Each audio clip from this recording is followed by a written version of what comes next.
केन्द्रापड़ा काणी और खरस्रोता फुलिबा परे राजनगर अंचल में 10 पंचायत बाह्य जगतरू विच्छिन्न पानी रे बुड़ी रही व्यापक अंचल सेपटे मालकानगिरी आसिला आकाश मार्गरू बन्यार कराल चित्र।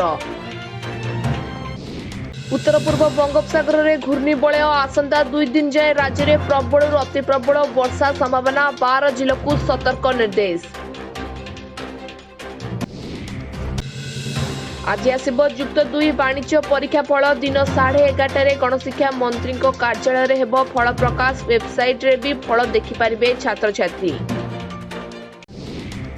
कामधंदा हराइले 41 लाख लोक कृषि निर्माण क्षेत्र में सर्वाधिक क्षतिग्रस्त 50 लाख वेतनभोगी भी चाकरी हराइले।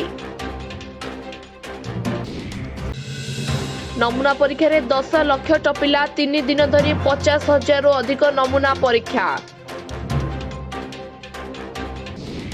बॉलीवुड अभिनेता सुशांत सिंह मृत्यु मामला आज सुप्रीमकोर्ट रे सुनानी रिया चक्रवर्ती आवेदन आसिब राय एवं बढ़ुची हीराकुद जलस्तर वर्तमान हीराकुद रे 18टी गेट खोला जलस्तर रही 615.7 फुट।